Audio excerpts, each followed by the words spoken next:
Êxodo capítulo 13, verso 17. Eu quero ir para a palavra, é isso que importa, é isso que eu vim fazer aqui, neste lugar. Êxodo capítulo 13, verso de número 17. Quem veio para ouvir a voz do Senhor aqui neste lugar? Amém? Êxodo 13, 17. Enquanto você abre, eu quero agradecer a Deus pela vida dessa igreja maravilhosa, igreja missionária, pastor. Sabe, eu fiquei tanto tempo esperando para voltar aqui, porque cancelou, né, pastor Paulo? Aí a gente ficou naquela, vai, não vai, e glória a Deus que deu certo. Muito obrigado pelo amor que o Senhor nos recebe. PPR, muito obrigado, pastor Pedro Paulo. Eu chamo de PPR porque é meu amigo, mas pastor Pedro Paulo, a toda a equipe de voluntários maravilhosa dessa igreja, amém? Ao Ministério Central 3 que ministrou louvor aqui, muito obrigado pela vida de vocês. E é isso, eu gosto de ser grato, porque gratidão mantém a porta aberta. Então, muito obrigado pelo amor que vocês nos recebem aqui, amém? Nós vamos ter 2 sessões, então quando você sair, vai ter uns irmãos bem ansiosos lá fora. Então você saia com amor e mansidão, entendendo que é uma expectativa lá, amém? Amém? Quem encontrou o texto bíblico diz o seguinte, está ali, né? E aconteceu que quando Faraó havia deixado o povo ir, Deus não o conduziu pelo caminho da terra dos filisteus, embora esse fosse perto, porque Deus disse, para que porventura o povo não, olhando para trás e vendo a guerra no Egito, se arrependa e volte. No capítulo 14, verso de número 13, diz o seguinte: e Moisés disse ao povo: não temais, aquietai-vos e vede a salvação do Senhor, que ele hoje vos fará, porque aos egípcios que hoje vistes, nunca mais vocês vão voltar a ver. Tem 15 irmãos que estão junto comigo aí. Eu quero, se você puder, fala com o irmão que está do lado, assim, irmão, ajuda o pregador aí, coitado, ele está começando agora, ajuda ele.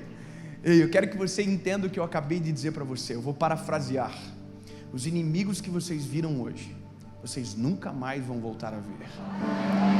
Eu vou melhorar: os inimigos que perseguiram você até agora, que foram partes da tua história, que foram partes da tua vivência, a partir de hoje, em nome de Jesus, nunca mais você voltará a ver. Amém?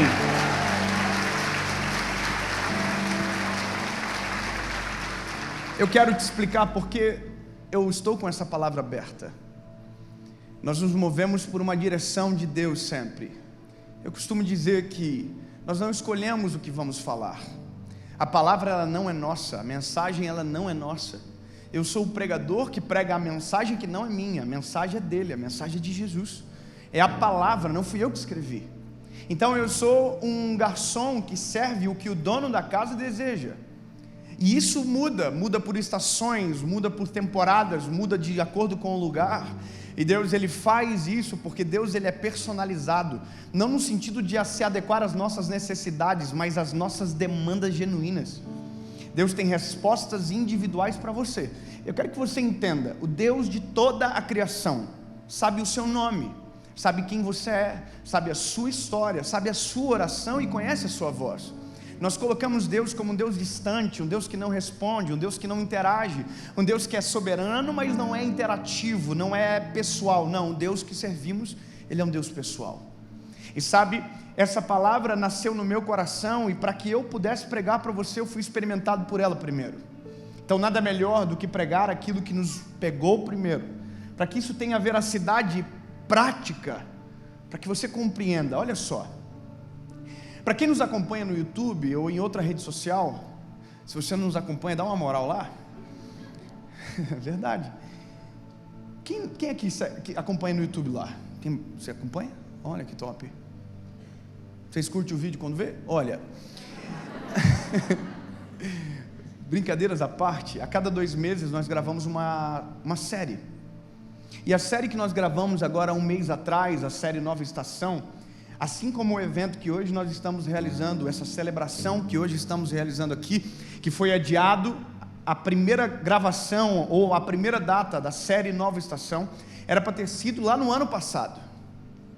Então nós ficamos tristes, era na cidade de São José do Rio Preto, nós recebemos a notícia que não poderíamos gravar lá.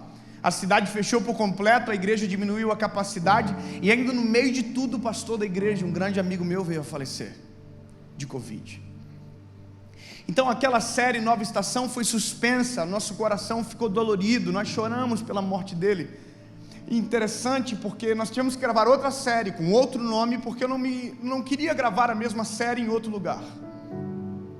Eu não entendia no momento o porquê daquilo, mas Deus tinha uma direção para um outro tempo, a série Nova Estação. E nós acabamos de gravar. Recebemos a notícia há uns 2 meses atrás que seria possível gravar a série Nova Estação em São José do Rio Preto. E quando nós soubemos que poderíamos gravar a série Nova Estação, nós recebemos uma outra notícia. A minha esposa estava grávida. Na verdade ela não estava, ela está. E sabe o que é interessante? Deus já havia prometido esse cenário há muito tempo. Deus já havia usado homens de Deus para profetizar sobre nós, e nós sabíamos que o nosso terceiro filho seria uma menina, porque Deus havia prometido que assim seria. Então eu dizia para todo mundo, é menina, e todo mundo dizia, olha, cuidado, você vai se frustrar. Bom, é uma menina, o nome dela é Serena. Só que de Serena ela só tem um nome, porque ela está causando na nossa vida. A Serena é a provocação da nova estação na nossa casa. Deus tem movido, tem derramado uma chuva nova sobre o nosso lar, e nós cremos que existe uma nova estação vindo de verdade sobre a nossa casa, e que agora era o tempo para a nova estação. Aleluia! Mas eu quero te dar uma boa notícia. Deus não dá nada para ninguém que seja um fim em si próprio. Eu vou explicar melhor. Deus nunca vai abençoar alguém para que o fim seja a pessoa que recebe, não. A bênção do Senhor, ela é derramada sobre todos. A bênção do Senhor é aquela que transborda, é aquela que alcança, é aquela que multiplica. Então eu quero declarar sobre você, a nova estação não é sobre a minha vida, a nova estação é sobre a nossa vida. Tem pessoas que já entenderam o que eu vou dizer. Então, para que você que está me ouvindo, eu quero que você entenda que existe uma nova estação sobre você. Eu não gosto de fazer isso, mas eu vou fazer porque eu quero que você fique com raiva um pouquinho de mim no começo. Olha para o irmão do lado. Não, olha mesmo. Fala para ele, cheiro de coisa nova, hein?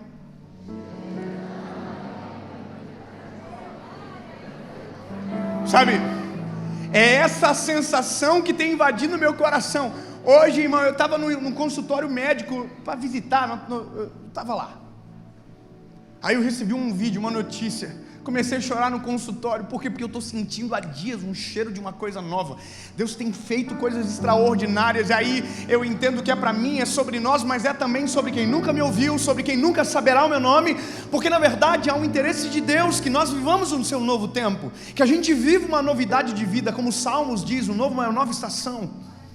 E aí a pergunta que eu faço, e aonde eu chego nessa mensagem, cujo qual o Senhor precisou me responder, é que se existe uma nova estação sobre nós, se existe um novo momento, um novo tempo, ou um plano perfeito de Deus sobre a nossa história, por que a gente não acessa?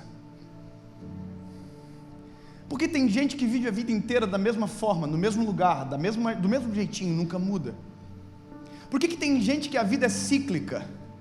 Ela não vai para frente, ela parece que está assim, a vida toda. Aí ela diz, agora vai, e aí ela e volta. Você conhece alguém assim? Não perguntei quem é. Sabe, isso não é um problema. Aliás, é um problema, só que não é eterno. Porque os inimigos que vocês viram, se vocês crerem, vocês nunca mais voltarão a ver. Existe uma história que é o enredo dessa mensagem, que é o êxodo de Israel. Deus tinha o seu povo, os hebreus, eu vou introduzi-los. Deus tinha o seu povo, nação eleita, geração escolhida, os hebreus. Os hebreus é o povo de Deus. Entenda, há um cuidado de Deus sobre o seu povo, isso é lógico. Mas esses é o povo de Deus, da raiz do Senhor. A Bíblia diz que esse povo é escravo. Isso para mim não entendo bem de um início. Como que a nação de Deus, o povo de Deus pode ser escravo? E sim, eles foram subjugados por uma outra nação, pelos egípcios. E os egípcios os prenderam e os tornaram escravos. E aí Deus fez uma promessa, declarou uma palavra de libertação sobre o seu povo. E para isso, 40 anos atrás, antes desse texto ser a realidade, Deus levantou um libertador chamado Moisés. Então eu começo a entender que sim, Deus tem povo, Deus tem um povo que é seu, mas ainda é escravo, e eu entendo que Deus quer libertar o povo. Você consegue compreender dessa maneira? Deus coloca um libertador, Deus manda um libertador, então Deus quer liberdade para o povo, para todos. Moisés levantou-se, lembra de Moisés? Foi mandado pelo rio Nilo, foi criado no palácio, ele não era egípcio, ele era hebreu, e esse era o libertador. Bom, chegou o tempo onde aquilo que Deus havia profetizado, declarado, seria realidade. A Bíblia diz que Moisés vai até o faraó e diz: olha, você tem que libertar o povo de Deus, chega de aprisionar o povo de Deus. E aí a Bíblia vai dizer que o faraó aceitou de primeira, só que quando o Moisés saiu da presença de faraó, o faraó arrependeu e disse: não vou soltar ninguém. E aí Deus mandou uma praga sobre o Egito. Se você viu a novela, você sabe do que eu estou falando. Amém, igreja? Mas se você leu a Bíblia, você vai entender um pouco melhor do que eu estou te falando. Mas escute, a Bíblia diz que Deus mandou quantas pragas sobre o Egito? Quantas? Ou seja, durante 10 vezes a negociação deu certo para depois dar errado, para depois Deus mandar a praga. O faraó liberava, arrependia, Moisés falava: Deus, de novo não deixou, aí Deus mandava a praga. Até que chegou uma hora que Deus disse: chega, e mandou a última praga, a 10ª. Faraó ficou tão espantado com aquilo que havia visto, que falou: sabe, nós vamos morrer tudo, gente. Então nós vamos liberar esse povo, vamos ficar sem escravo, sem trabalho aqui dentro, mas nós não vamos morrer, libera geral. Aí o povo foi livre. Eu quero que você entenda, o povo foi livre. Uau! Você é escravo num dia, e no outro dia você é livre. Agora olha a dificuldade. O povo era livre, mas o espírito não. O povo era livre, mas o coração não. O coração era do Egito, o espírito estava no Egito. Então a maior dificuldade de Deus com o seu povo nunca foi tirá-los do Egito, foi arrancar o Egito de dentro deles. Eu vou falar algo para você, e talvez soe provocativo, mas entenda da melhor maneira possível. A maior dificuldade de Deus não é prosperar você, é tirar a miséria de dentro de você. A maior dificuldade de Jesus com você não é te levar para uma nova estação, é fazer você abrir mão da estação que você está vivendo agora, da zona de conforto, porque por mais que prisão seja ruim, tem gente que prefere a prisão. Porque para pensar o seguinte: para eu chegar na terra prometida, cujo qual Deus havia preparado, programado, profetizado, eu preciso passar pelo deserto. E veja, irmão, o deserto é um lugar de insegurança, mas o deserto também é um lugar de passagem. O deserto não é um lugar de moradia. Então tem gente porque não quer o deserto, não quer um ambiente de transição, não quer ter que mudar, não quer ter que abrir mão de algumas coisas, vive a vida inteira preso.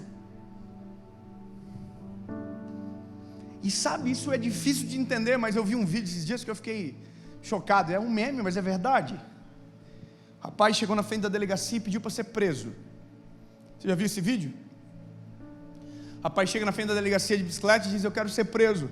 Aí o policial disse: mas qual é o crime que você cometeu? Ele diz: não cometi crime nenhum. Ele falou: então eu não tenho como te prender. Aí ele falou: então qual crime eu posso cometer para o senhor me prender?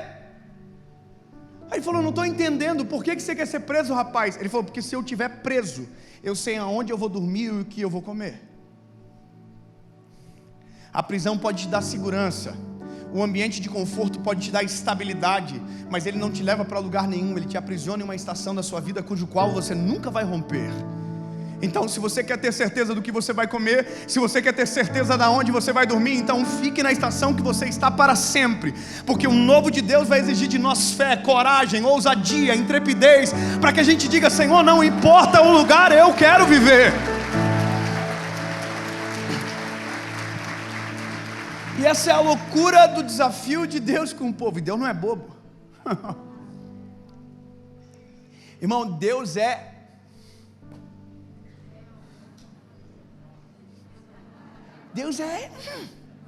Irmão, quando eu olho, eu falo: caraca, eu sirvo o Deus certo.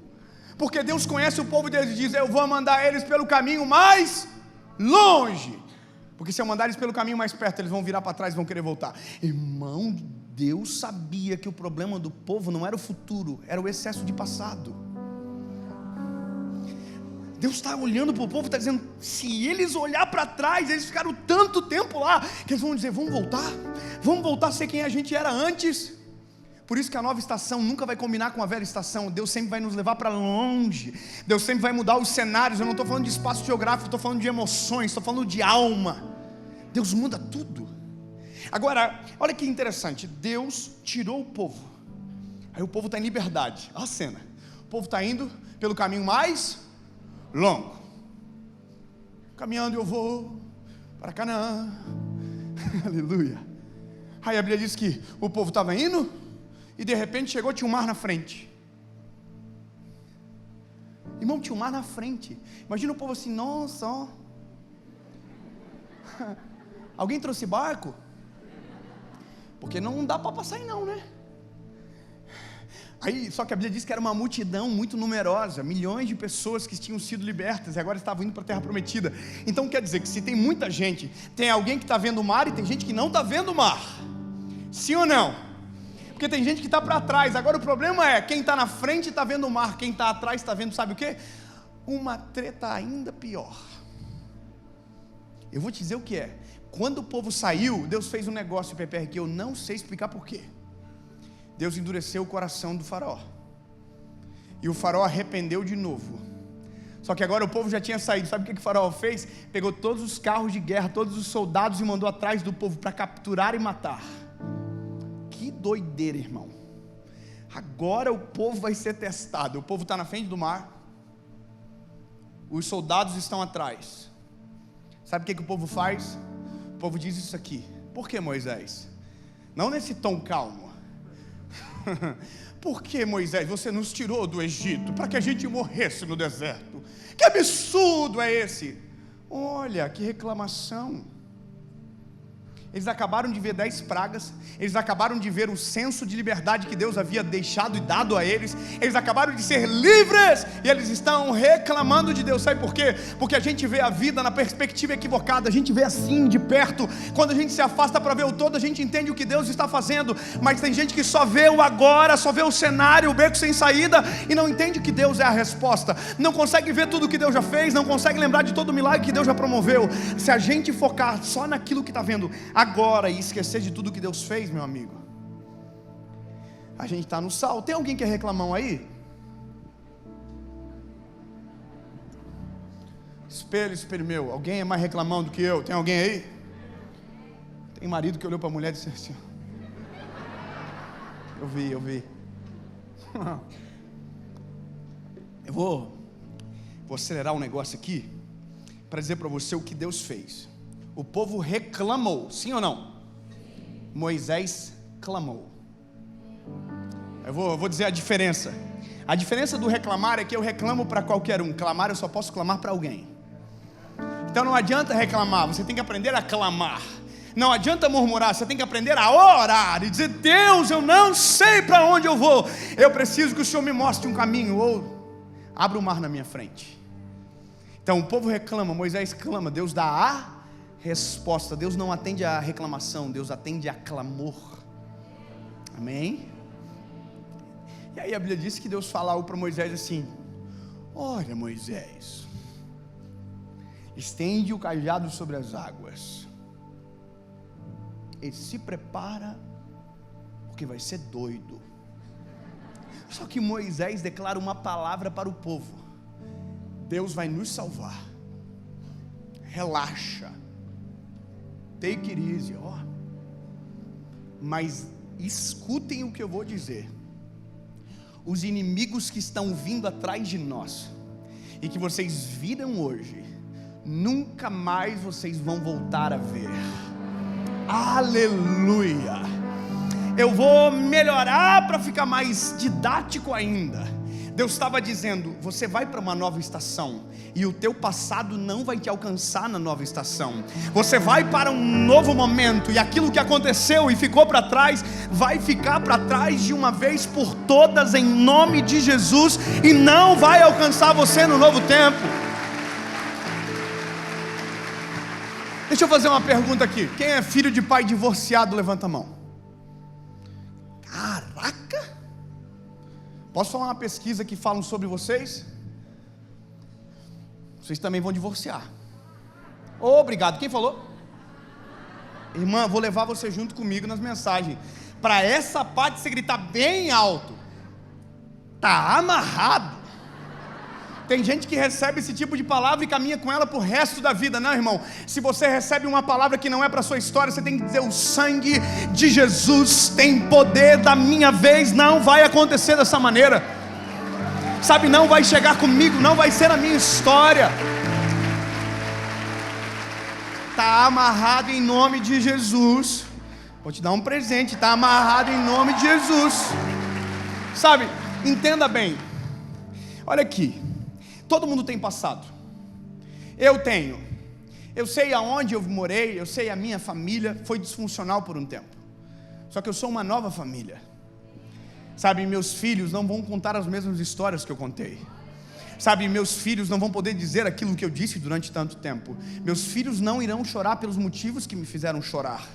Ou eu escolho viver o novo de Deus e a nova estação que Deus tem para mim, ou eu vivo replicando aquilo que foi a minha história de geração em geração.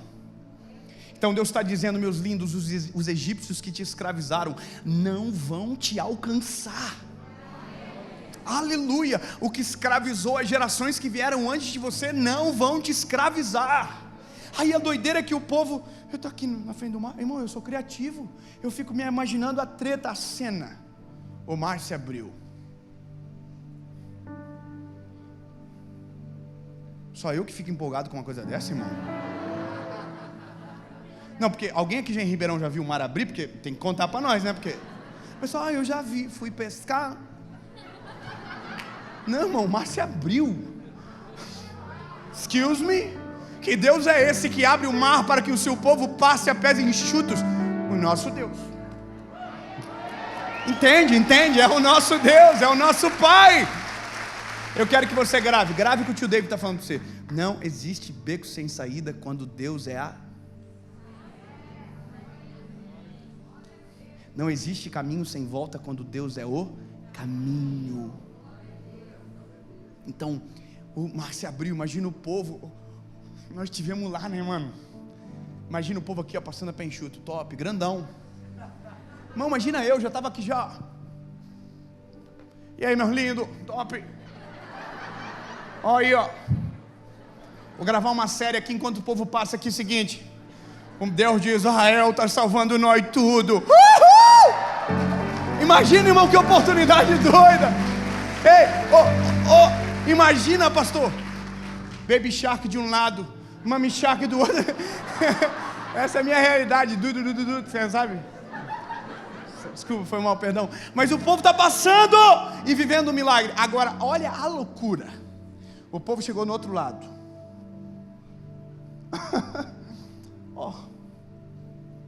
Passamos, vencemos. Só que o Egito entrou no mar. O Egito entrou pelo mesmo caminho. Na cabeça do passado, ele vai te perseguir para o resto da tua história. Na cabeça do passado, o caminho que se abre para você, se abre para ele também. A Bíblia diz que quando o exército do Egito estava no meio do mar, porque os inimigos que hoje viram, vocês nunca mais vai voltar a ver. Nunca mais. Sabe? Dá spoiler não, peraí. A Bíblia diz que Moisés estendeu o cajado e o mar fez assim, ó. O mar se fechou em cima do passado dos hebreus. Agora era para eles viverem o novo. Eles tinham um trecho de deserto que deveria ser em torno de 15 dias, e agora eles começam a caminhar. Eu vou falar uma coisa para você, e seja realista comigo. Quanto tempo você acha que dura a euforia de um milagre? Quanto tempo você acha que essa notícia, essa história, ela permanece no coração de alguém? Quanto tempo? Alguém vai dizer a vida toda: eu nunca mais iria me esquecer. A vida inteira eu seria grato ao Senhor.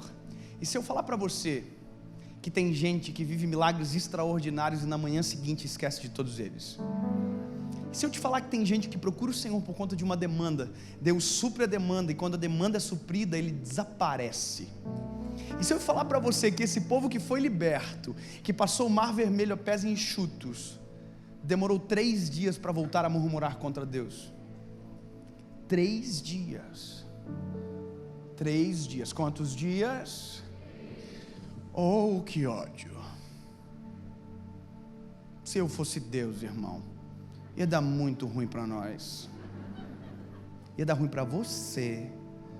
Eu não ia ser salvo nem a pau. Irmão, ia falar assim: olha, reclamando de novo, entra no mar.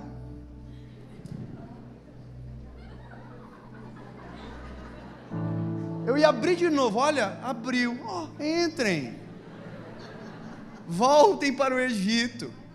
E quando todo mundo estivesse no meio, eu ia falar: opa, sem querer, escorregou.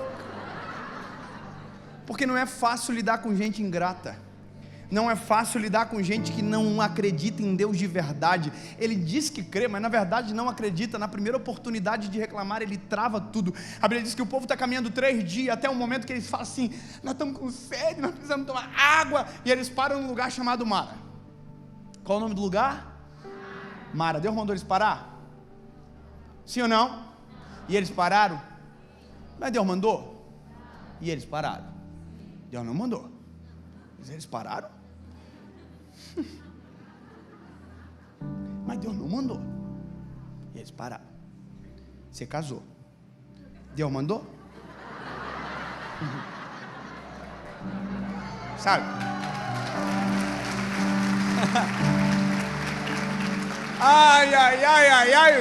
Ai, eu fiz, porque eu não aguentei esperar a resposta. Ai, que coisa. Esse é a gente. Todas as vezes que a gente toma uma decisão precipitada, acontece algo. Está aqui, está na história. Se você viu a mensagem de ontem, você vai lembrar do que eu estou te falando, porque tem algo dela aqui. A Bíblia diz que eles pararam em Mara e foram tomar água. Quando eles tomam água, eles falam assim: água amarga. Todas as vezes que a gente é precipitado e faz algo que Deus não mandou fazer, a gente experimenta das águas amargas da vida. Sabe, todas as vezes que a gente toma uma decisão que Deus não mandou, a gente... Ai, você casou? Oh, Deus tinha um príncipe, você preferiu o sapo, querida. Deus tinha uma princesa, você ficou com a Fiona. Vou fazer o quê? Foi você que quis. Foi Deus que subiu no altar no seu lugar e falou: sim. Foi você. Não olha para o marido agora, irmão. Não, espera, linda. Depois você conversa. O marido já está olhando assim. Pois é, olha aí, ó. Escova o dente. Eu não estou brincando, olha só. Vai ter uma esperança para você. Você vai ficar feliz, vai ficar tranquilo. Não vou desanimar você desse jeito. O povo reclama de novo. Por quê? Ai, o Egito, irmão, que raiva. Por que nos tiraram do Egito? Lá a água era potável, mas você estava preso. Mas lá a água era potável. Você prefere beber água potável na prisão ao invés de esperar a hora certa de beber no deserto? Livre, indo para o lugar que Deus planejou? Ah, irmão, a escolha é nossa. Grava isso, a escolha é nossa. Então entenda, a Bíblia diz que o povo reclama Moisés de novo. Aí Deus diz: olha, Moisés, faz o seguinte, pega aquele pedaço de madeira ali daquela árvore, lança sobre as águas. Aí Moisés pegou, lançou sobre as águas, e as águas que eram amargas ficaram doces. Irmão, uma esperança para você que casou com o sapo aí. Deus pode transformar essa aguinha amarga numa aguinha bem docinha. Deus pode fazer. Deus pode transformar essa moça aí, irmão. Não desiste, não. Só que ao invés de reclamar, comece a clamar. Comece a dizer: Deus, não era para eu ter feito, mas é aqui, ó, está aqui. Não quero abandonar não, Senhor. Transforma a aguinha doce. Deus pode fazer o milagre. Você crê nisso? Ih, irmão, calma. Não pode falar amém no lado do seu marido assim, senão já está com... Não, você tem que falar assim: olha, marido, nossa vida não precisa disso. Você está... Transforma ele, Jesus. Olha, se quiser até levar. Não. Eu brinco assim, e é óbvio que eu estou brincando, porque é para te colocar um senso de maneira profunda, sem você ficar ofendido comigo. Mas de verdade, a maioria das decisões que nós tomamos fora da direção de Deus nos cobram um alto preço. E pode parecer lúdico quando eu falo, mas é extremamente dramático para quem vive. Eu tenho um temor tão grande desse negócio de ouvir a voz de Deus para responder, porque eu nasci numa casa onde meu pai disse a vida inteira: a gente perdeu tudo por conta de uma decisão errada que eu tomei fora da direção de Deus. A nossa casa perdeu a paz por conta de uma decisão equivocada do meu pai, que se tivesse perguntado para o Senhor não teria feito. E aí está um segredo: a gente tem que perguntar, mas a gente não tem resposta porque não pergunta, ou quando a gente pergunta porque não acredita, ou porque não concorda com a resposta, a gente diz que Deus não falou. A gente diz: Deus, o Senhor quer sim ou não? Aí Deus diz não, aí você diz: nossa, comigo Deus não fala. Quem aqui já pediu a direção de Deus e não teve tempo para esperar a resposta? Ai, irmão, tem um negócio que o pessoal diz assim: ai, Deus não falou nada, e silêncio é resposta. Se Deus não falar nada, é? Não, não é nada, irmão. Não é nem sim, nem não, é só nada mesmo. Deus não falou nada, não faz nada. Tem gente que diz: ai não, quem cala consente. Quem cala consente, irmão? Isso funciona com a gente, com os pais da gente. Tem menino aqui que vai acabar com a educação agora falando uma coisa dessa, desculpa. Mas olha, Dave, né, eu tive uma experiência agora, dias atrás. A gente tem uma associação evangelística que está ficando pronta agora. E aí, eu estou dentro de um prédio para comprar o prédio, irmão. Eu não tenho um pila na goiaca, mas eu estava lá admitido. Bom, deixa eu atualizar a frase, né? Eu falei um pila na goiaca. Tem gente que, nossa, o que é? Eu não tenho um dinheirinho na carteira, é só isso que eu estava falando. Eu estava lá no meio aqui, ó. Nossa, o corretor empolgadão comigo viu o futuro. Tadinho, mal sabe ele. Nós estava tudo empolgado e vendo. Aí eu recebo uma ligação de um amigo que fala assim: eu vou pagar o prédio da associação, eu vou comprar. Eu falei igual a irmã, falei falei, yes. Aí eu já estou aqui já. O corretor já está me olhando assim, ó. Eita, vendi, glória. O corretor não era nem crente, irmão. Desliguei o telefone e já estou olhando aqui. Eu vou quebrar essa parede, porque eu vou comprar, né, irmão? Tem dinheiro, tem recurso, tem resposta. Estou andando por tudo e o Espírito Santo fala no meu coração: vai perguntar para mim não? Sabe quando você sente aquela voz dentro de você? Pergunta para mim primeiro. Não empolgue empolgado. Aí eu estou aqui para o corretor: olha, é lindo, amei, mas eu vou perguntar para Deus primeiro. Bom, o corretor ficou assim: Deus, como assim perguntar? Ele não sabia nada de fé, nada. Eu falei: não, é porque eu preciso de uma resposta de Deus. Eu vou orar, eu vou pedir 24 horas para o Senhor, eu preciso que Deus me responda sim ou não. Aí ele olhou para mim e falou assim: e se Deus não falar nada?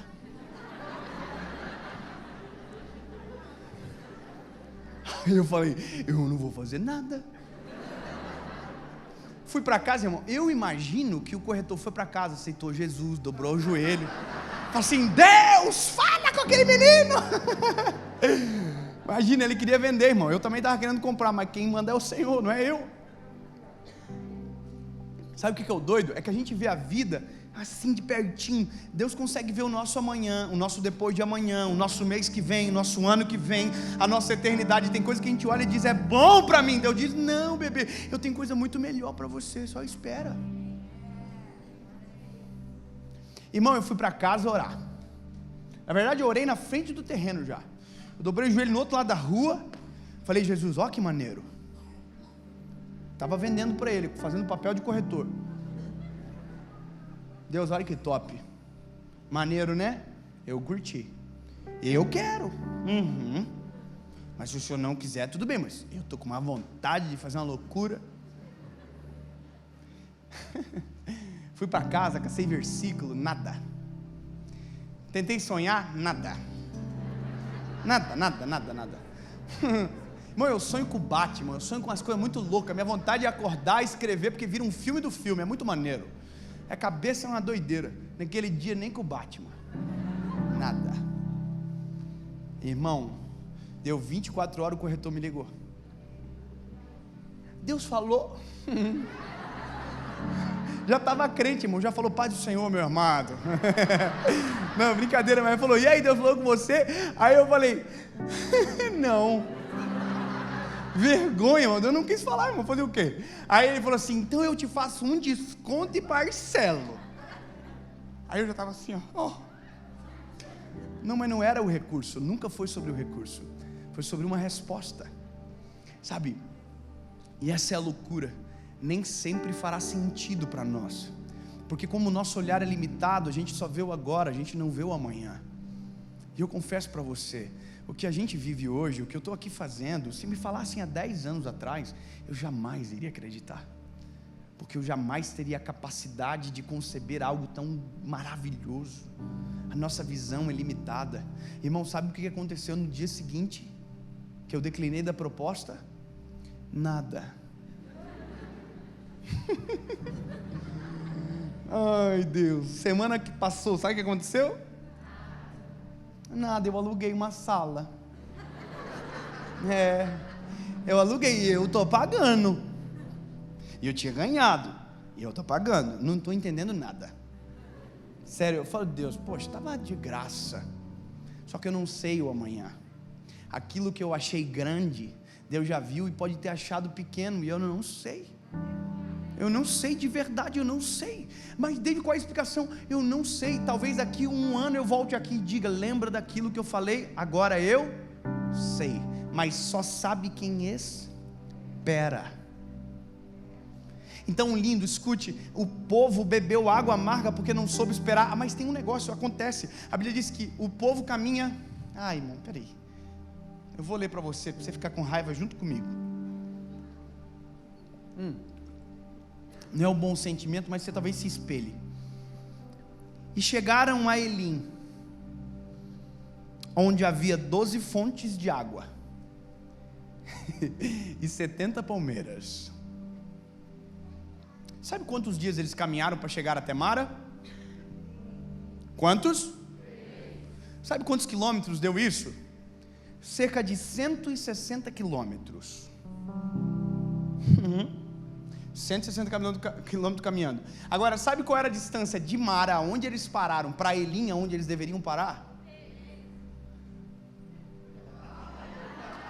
Vocês têm que parar de ver a mensagem toda lá, tem que parar na metade, porque esse é um detalhe que eu tinha que vocês deram spoiler. Quantos quilômetros? Caraca, eu estou felizão. Todo mundo viu esse trecho da mensagem. Tem um pouco de vergonha. Um dia eu fui pregar num lugar, eu chamei um rapaz para fazer um negócio, falei, mano, você vai fazer isso? Ele falou, não, pastor, não preciso nem explicar que eu já vi na internet. Acabou comigo, eu falei, então cola em mim que nós vamos para cima. Mas deixa eu te lembrar, olha, para quem não sabe, 13 quilômetros. Sabe quanto tempo dá isso? Umas 2 horas. Quem é atleta aqui? O meu pace, oh my God. Não, irmão, 2 horas chega? 1h30? Poxa, 1h30, irmão. Para quem caminhou 3 dias, 1h30 é alguma coisa? Mas por que pararam? Deus mandou? O povo parou? E Deus mandou? E o povo? Mas Deus não mandou. E o povo parou. Sabe o que é loucura? Eles estavam a 1h30 do lugar. Às vezes a gente está a 1h30 de um oásis de Deus preparado para nós. Sabe, um fôlego novo. Mas a gente para antes. Deus mandou?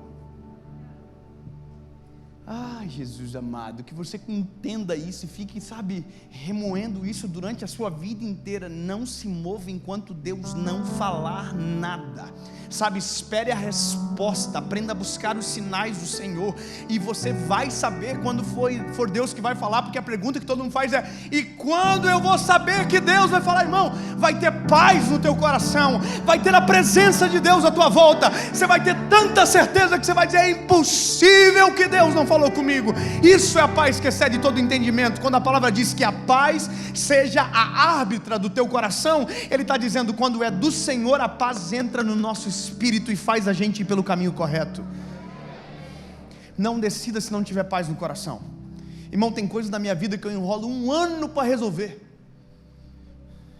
contratos que eu demoro meses para assinar. Enquanto eu não ter paz, eu não assino. Não importa o que seja. Se eu não tenho paz, eu não vou. Se eu não tenho paz, eu não sento naquela mesa. Eu preciso ter paz. Então aqui o povo entende, a duras penas, que eles teriam que ouvir a voz de Deus e esperar. Agora escuta isso. É isso que Deus sempre quis, do início ao final da Bíblia, que o povo, que nós crescêssemos nele e dependêssemos dele. Tem gente que diz que crer. Eu creio, mas você não crê. Porque se você de verdade cresce, você já estava em outra fase da vida. Quantas oportunidades Deus já deu para você, quantos mares já se abriram na frente, e você não quis passar, e você não aceitou. Então, na verdade, o nosso crer é subjetivo. E eu vou falar, lindo, para viver a gente vai ter que ter fé. A gente vai precisar acreditar de verdade. Lembra, a fé é o firme fundamento das coisas que os olhos não veem, mas que com certeza se espera. Alguém disse que ter fé é botar o pé sem ver o chão. Eu estou lendo um livro agora do Mark Batterson, que ele fala que fé é subir numa árvore, pendurar-se no galho, cortar o galho e esperar a árvore cair.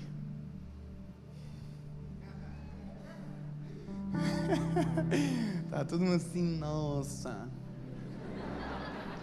que top. Não, eu vou explicar. Vamos de novo? Fé, subir numa árvore, pendurar-se no galho, cortar o galho e esperar a árvore cair. Tem uns 20 irmãos que já estão assim, tem uns 10 que estão assim, talvez. Eu também dei uma bugada quando eu vi isso. Também falei: caraca, mano, nada a ver. É assim mesmo que as pessoas enxergam a fé da gente. É porque quem está fora pensa que a árvore é o que segura o galho. Quem está fora pensa que é a economia e a política de um país que segura uma empresa. Quem está fora pensa que há estatísticas que governam um casamento. E na verdade, para quem confia no Senhor, a gente não depende da árvore de pé. Para quem confia no Senhor, é mais fácil a árvore cair do que o meu galho despencar. Para quem confia no Senhor, é mais fácil tudo à volta dar errado e comigo permanecer na mão do Senhor. Essa é a loucura da fé. Sabe, eu creio que Deus está segurando a minha história e que não depende dos cenários que estão à volta. A árvore cai, mas o galho não despenca. Isso é fé. Eu creio que Tu és a mão que segura a minha história. Eu creio que Tu és uma mão que coordena a minha história por um completo. Aleluia. Oh, aleluia. Se eu não crer nisso, no que eu vou crer, lindo?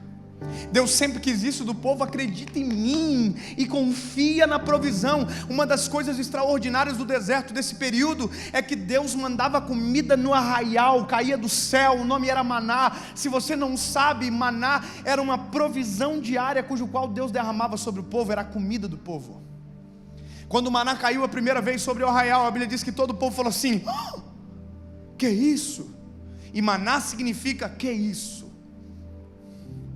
Sabe, era Deus cuidando do povo, só que havia uma ordem. o maná de hoje se come hoje, não se guarda para amanhã, porque o maná de amanhã eu vou dar. E o depois de amanhã eu vou dar também. E o depois do amanhã eu vou dar também. E o mês que vem eu vou dar também. O Deus que cuida de você hoje vai cuidar de você amanhã, mês que vem, ano que vem, depois do ano que vem e para sempre. Isso é o Deus que a gente serve. Se a gente confiar nele, a gente verá. Sabe, a história termina de uma maneira triste. Eu tenho 5 minutos para terminar. Paguei os irmãos e vieram mesmo aí. Aleluia. Obrigado, irmãos. Que é isso? Para. Brincadeira à parte, olha só. Esse povo nunca entrou na terra prometida. Era para ficar 15 dias no deserto. Ficaram 40 anos no deserto. Sabe, esse é o louco. Tem gente que vai viver a vida inteira nessa terra, a mesma história para sempre, nunca vai viver essa nova estação. É doido isso. É doido pensar que a nossa escolha faz isso com a gente. Deus chegou no final da história dessa geração e diz: olha, nenhum de vocês vai entrar, chega. Só vai entrar os últimos dessa geração, ou os filhos dessa geração, perdão. Quando o último se for, os filhos entram. E é isso que aconteceu. Todos morreram e os filhos dessa geração entraram na terra prometida, cujo qual havia sido prometido para os pais. Josué e Caleb passaram com o povo, entraram em Canaã, e aconteceu mais um problema.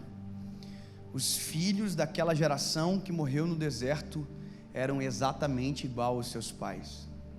Eram reclamões, o coração era dividido, a adoração era dividida, era um povo contencioso, cheio de problema.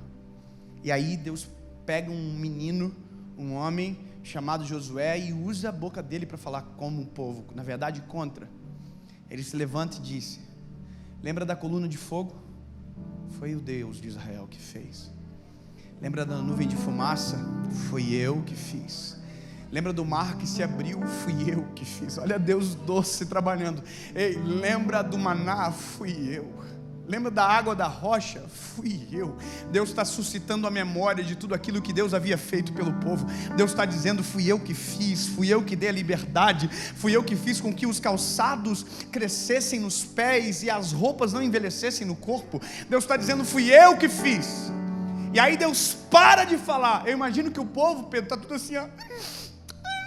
Meu Deus, verdade. Só que isso não adianta nada. Aí Josué, irmão, é vida louca. Josué é time, irmão. Josué estava aqui, ó, revoltado, só esperando Deus mandar parar. Quando Deus parou, ele assumiu. E ele meteu o louco. Ele já falou assim, ó: escolham hoje quem vocês vão servir. Ou os deuses dos vossos pais que ficaram da além do rio, ou os deuses dos amorreus em cuja terra habitais.